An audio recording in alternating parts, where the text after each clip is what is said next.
Namaha Siddhebhyah. Jai Jinendra fellow seekers. This is Swanubhuti Jain, and today we will dive deep in the realm of true happiness that is certainly not just the momentary thrill we assume it to be. In our journey so far, we have uncovered something pretty incredible. Happiness is woven deep into our very nature, into the essence of our souls. Now let's explore what is the definition of true happiness and why is my idea of happiness wrong? Why am I unhappy in the first place? Good question, isn't it? But let me ask you rather, how can I be happy if my momentary joy is based on a sheer illusion? The one that is constantly placing me under stress and binding me with karma. So, I am unhappy because I want a lot more than I can ever get. I am unhappy because I am under constant stress. I am unhappy because I am bound and dependent on others to be happy. I am unhappy because I am in my imposed state and not my natural state. Hence, true happiness is when I am stress-free, nirakul, and independent, swadheen. Further, happiness is true only when it is complete, paripurna, and sustainable, eternal, shashvat. Now some might argue that we have seen people who have it all. We can at least try to make the most of what we can. Really? Do they? Or is this another illusion? Jim Carrey once said, I think everybody should get rich and famous and do everything they ever dreamed of so they can see that it's not the answer. These are the words of an Oscar-winning actor who has both name and fame, who's living the life of luxury, who in the eyes of the world has it all. And yet, he thinks that it is not the answer to happiness. What does this mean? This means that despite having everything, there is always this inexplicable void, this emptiness, the restlessness that indicates our quest is incomplete. We remain unfulfilled, always wanting something more and something else. Isn't this true for all of us? Do you realize where are we currently chasing that elusive happiness? In gratification of senses. Why? Because our illusion of identification with our respective bodies makes us believe that it is the body that knows and feels pleasures through its senses. And hence, if the body is comfortably nourished and strong, we will be happy. Like, we assume we are the body with 5 senses and link happiness to things like eating a satisfying meal, crashing on a comfy bed, soaking in beautiful sights, chilling with soothing sounds, or catching a whiff of a delightful fragrance. We even throw material possessions like wealth, power, name, fame into the happiness mix and assume these all together will make us happy. Ever felt like all these things make you happy? I bet you have. But can't you see the amount of inconsistencies here? While we are placing our happiness in people and things, do you think it's practically possible to align these perfectly with our variety and number of desires? Even if they are partially fulfilled at any given point in time, the other unfulfilled ones keep nagging us. For example, while our hunger is getting satisfied, we fidget with our phones or think of our increasing weight. Even if we finally finished our education post logging it out, the stress of finding a job bogs us down. This means we are never content, as our wishes are never fulfilled totally. This makes us constantly crave for more. Ever wonder why this happens? It is because this material happiness can never be wholesome and complete. So wherever you think you are truly happy, just assess whether that happiness is complete and you will get your answer. So, I repeat, only that happiness can be true that is complete. Once I attain it, I should not feel the need to chase any more. Just like a river merging with the ocean becomes calm, we should feel inner peace. One may feel, even if partially, we do find our moments here and there, no? But just think again, do those sensory pleasures we often indulge in really ease our anxiety, even for a moment? Is the happiness we think we gain from these comforts truly unperturbed and stress-free? Think about it. Do any of these pursuits provide serene bliss? Not really. So, let's break it down with a simple example. Imagine you're hungry and you believe that eating your favorite food will bring you happiness. But have you considered the restlessness involved in getting that food to your plate? The planning, the process, involved rush, the cost. You may argue that at least you feel happy when you eat. Do you? Recollect what consumed you while eating. Many eat while watching TV or mobile or talking with family and friends. And before they could enjoy the food, they are already busy with other multiple concerns of life. Even if you were to assert that you focused on the food, still every morsel you pick, you are consumed with the stress of planning what to finish first and what last. If the quantity is adequate or less or more or how, are others liking it? Or many other forthcoming concerns of what new, what next. Is this true happiness? Burdened by anxiety? Well, to me, it doesn't seem so. Similarly, when you are planning an overseas trip, first you worry about saving enough money. Then you worry about the ticket prices, hotels, food availability, and then you worry about planning your itinerary to the last detail. You begin the trip, but every moment you are planning for the next, or rushing through the experience, or bothering about food, schedule, timing, weather, pictures, shopping. Moreover, if you skip anything, you have a FOMO. Soon after, return to work anxiety kicks in.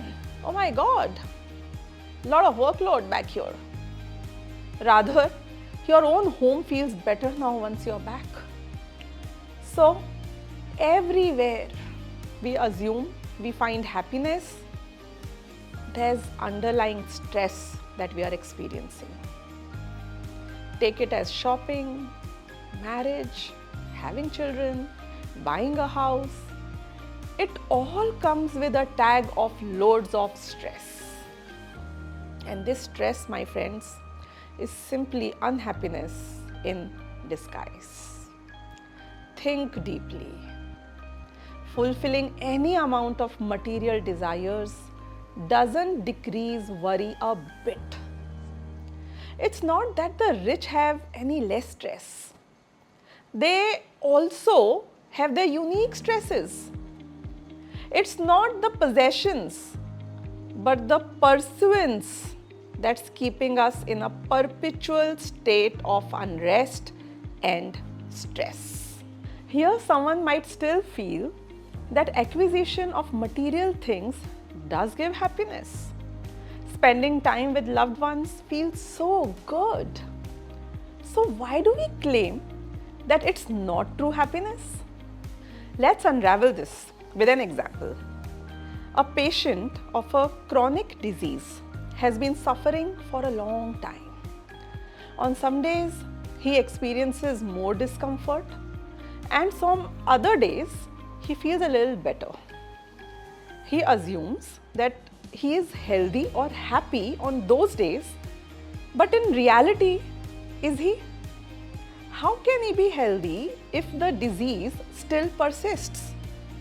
In the same way, this soul in the bound form experiences more and less misery intermittently.